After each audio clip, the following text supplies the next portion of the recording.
आयुष्याच्या प्रत्येक टप्प्यावर आपली योग्य भूमिका बजावून यशस्वीपणे आपले कर्तृत्व जगाला दाखवून आई, बहीण, पत्नी, मुलगी आणि मैत्रीण अशा विविध पुरुषांच्या मागे खंबीरपणे उभ्या राहणाऱ्या समस्त स्त्रीवर्गाला जागतिक महिला दिनाच्या हार्दिक शुभेच्छा.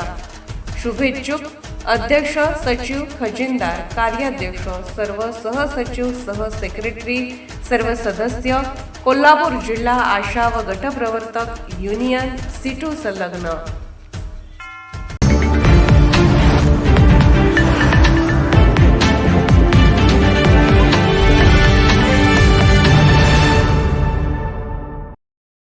एससी जातीचे खोटे दाखले काढून आरक्षण लाटणाऱ्या प्रवृत्तीच्या विरोधात व आर्थिक व्यवहार करून एससीचे खोटे दाखले देणाऱ्या अधिकाऱ्यांना निलंबित करण्यासाठी अनुसूचित जाती एससी सर्व समाज बांधवांचं आरक्षण वाचवण्यासाठी कोल्हापुरात 9 मार्च रोजी भव्य संघर्ष महामोर्चा आयोजित करण्यात आला असल्याची माहिती रिपब्लिकन पक्षाचे आठवले गटाचे जिल्हाध्यक्ष उत्तमदादा कांबळे यांनी पत्रकार परिषदेत दिली.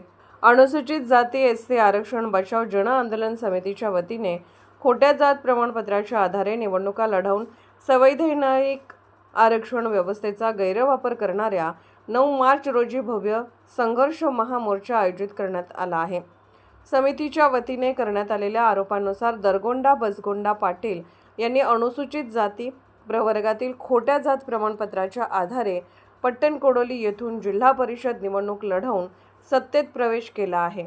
तसेच गडिंग्लज नगराध्यक्ष महेश महादेव तुर्बतमठ आणि इचलकरंजी येथील नगरसेविका सौ अलका अशोक स्वामी यांनीही एससी आरक्षणाच्या जागांवर बोगस जात प्रमाणपत्राच्या आधारे निवडणुका लढवून संवैधानिक आरक्षण व्यवस्थेचा उघड गैरवापर केला आहे. उत्तमदादा कांबळे पुढे म्हणाले की हा प्रकार केवळ कायद्याचा भंग नसून अनुसूचित जाती समाजाच्या हक्कावर थेट आघात आहे. खऱ्या एससी उमेदवारांची संधी यामुळे हिरावली गेली असून त्यांच्या राजकीय प्रतिनिधित्वावर गदा आणण्यात आली आहे. त्यामुळे समाजाच्या भावी पिढीचे भविष्य अंधारात ढकलले जात असल्याची तीव्र भावना समाजामध्ये निर्माण झाली असल्याचे त्यांनी सांगितले. या पार्श्वभूमीवर संबंधितांची जात प्रमाणपत्रे तात्काळ रद्द करावीत, त्यांची पदे बरखास्त करावीत आणि दोषींवर कठोर फौजदारी कारवाई करावी अशी समितीची ठाम मागणी आहे.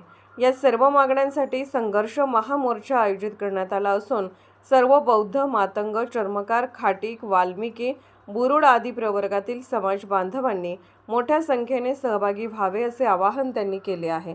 कोल्हापूर जिल्ह्यातील स्थानिक स्वराज्य संस्थेच्या नुकत्याच झालेल्या निवडणुकांमध्ये दरगोंडा बसगोंडा उर्फ महेश पाटील, पट्टणकोडोली जिल्हा परिषद सदस्य महेश महादेव तुर्बतम, गडिंग्लज नगराध्यक्ष आणि सौ अलका अशोक स्वामी, इचलकरंजी नगरसेविका यांची अनुसूचित जातीची प्रमाणपत्रे तात्काळ रद्द करावीत, अनुसूचित जाती प्रवर्गातील आरक्षित जागेवर जातीची खोटी प्रमाणपत्रे सादर करून निवडून आलेल्यांची पदे त्वरित बरखास्त करावीत, कुठे जात प्रमाणपत्राच्या आधारे शासनाची व निवडणूक आयोगाची केलेली संविधानविरोधी कृती घटनाविरोधी असून अशा गुन्हेगारांवर तात्काळ फौजदारी गुन्हे दाखल करावेत, अशा घटनाविरोधी कृत्य करणाऱ्या राजकीय गुन्हेगारांना पाठीशी घालणाऱ्या व त्यांना खोटी जातीची प्रमाणपत्रे देणाऱ्या व छाननीमध्ये अक्षम्य दुर्लक्ष करणाऱ्या श्री दीपक शिंदे, उपविभागीय अधिकारी इचलकरंजी, श्री महेश खिलारे, अपर तहसीलदार इचलकरंजी, श्री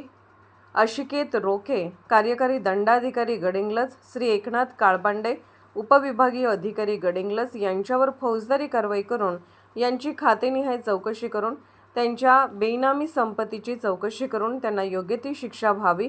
इथून पुढे अशा घटनाविरोधी कृत्यांना आळा घालण्यासाठी शासनाने जात पडताळणी प्रमाणपत्र प्रक्रिया अधिक कडक व पारदर्शी करावी अशी मागणीही त्यांनी केली आहे.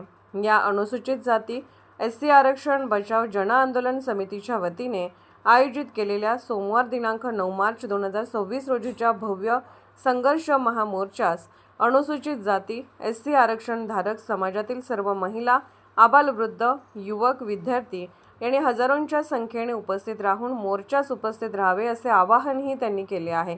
यावेळी रिपाईचे आठवले गटाचे जिल्हाध्यक्ष उत्तम कांबळे, माजी आमदार डॉ. सुजित मिंचेकर, माजी आमदार राजू आवडे, नगरसेवक दुर्वास कदम, माजी नगरसेवक शिवाजीराव कवाळे, डी.जी. भास्कर, सुभाष देसाई, प्रेमनाथ मौर्य, बाळासाहेब भोसले, सोमनाथ घोडेराव, प्रमोद कदम, बाळासाहेब वाशीकर आदी पदाधिकारी उपस्थित होते.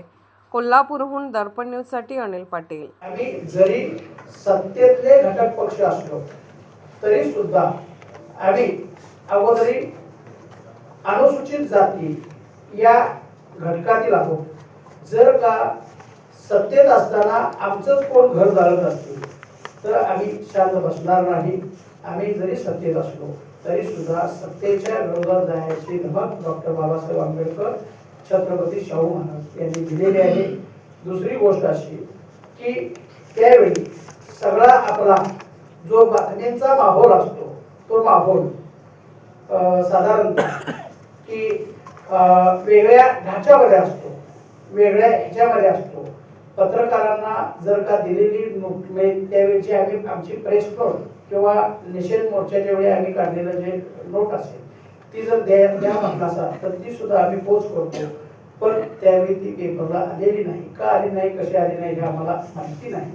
परंतु आम्ही या सगळ्या तिन्ही मतदारसंघामध्ये आमच्या परीनं निश्चितपणानं विरोध केलेला आहे. दुसरी गोष्ट अशी की कुलकर्णी साहेबांनी सांगितलं की तुमच्याच माणसाने मतं दिली. आम्ही त्या मतदारसंघामध्ये बहिष्कार टाकला होता. महेश पाटील याला कोणीही मतदान करायचं नाही यासाठी आमच्या बैठका झाल्या, यासाठी आमच्या फेरी झाल्या.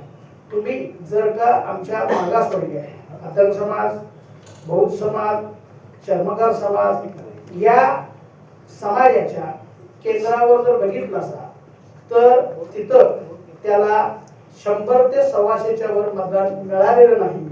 इतकं आमच्या लोकांनी तो मतदानाच्या रूपात निश्चितपणानं विरोध केलेला आहे. पण याची दखल मीडियानं ज्या पद्धतीने घ्यायची होती त्या पद्धतीने घेतली नाही. इलेक्शनची स्टाईल आपल्याला माहिती आहे मीडियाची, त्यामुळे आपण त्यावर न बोलता तुम्ही या पत्रकार परिषदेला. दुसरी गोष्ट अशी की महेश पाटील यांना जो जातीचा दाखला काढला, तो जातीचा दाखला काढताना साधारणतः दीपक शिंदे नावाचा जो उपविभागीय अधिकारी आहे, तो विभागीय अधिकारी ज्या दिवशी त्यानं निकाल वैध दिला त्या दिवशी तो महेश पाटलाच्या घरी जेवायला होता. याबाबतचे पुरावे आमच्याकडे. तो महेश पाटलाच्या गाडीतून आला आणि महेश पाटलाच्या गाडीतून घेऊन घरी गेला. जे एखादा माणूस त्याच्यावर मागासवर्गीय समाजाचा आक्षेप आहे त्या माणसाच्या घरी अधिकारी जेवायला जातोय आणि तो जेवून जातोय, याचा अर्थ ते निश्चितपणानं आर्थिक दृष्ट्या व्यवहार होऊन हा दाखला ग्राह्य मानलेला आहे. आम्ही छाननीच्या वेळी दोन्ही दाखले त्याचे हजर केले. त्या दोन्ही दाखल्यामध्ये एक दाखला त्यानं तिन्ही समाजाचा काढलाय ओबीसी म्हणून 2022 ला, आणि एक दाखला 2012 त्यानं एससी म्हणून काढलेला आहे. आणि तो एससी म्हणून काढलेला दाखला तो त्याच्या सगळ्या नोंदी आता अलीकडच्या काळामध्ये त्या ह्याच्यावर रजिस्टरवर काढून म्हणजे करून घेतलेले आहेत. त्याच्याबाबतचे सुद्धा आम्ही पुरावे गोळा केलेले आहेत. ते आम्ही निवडणूक निर्णय अधिकारी दीपक शिंदे यांच्याकडे दिले होते. माननीय तहसीलदार तिथले सुशील बेलेकर म्हणून होते, त्यांनी ज्यांनी दाखले दिले त्यांना 8 टाका रे अशा पद्धतीचा आदेश सुद्धा देण्याचा प्रयत्न केला. म्हणजे भीती घालायचं कारण केलं. आणि त्याच पिरियडमध्ये बीजेपीचे आमदार राहुल आवाडे यांचा अधिकाऱ्यांना फोन आला आणि तिथं सगळं गोडबंगाल झालं. राहुल आवाडेच्या सुद्धा घरी जाऊन आम्ही निषेध केला आणि त्यांना त्यावेळी तुमच्या 30% मताची गरज नाही, आमच्याकडे 70% ओपन समाज आहे असं आम्हाला चॅलेंज दिलं. आम्ही 30% समाजाला अत्यंत प्रामाणिकपणे या निवडणुकीला विरोध करायचं काम केले. आमच्यात कोणत्याही प्रकारे बेबनाव झालेला नाही.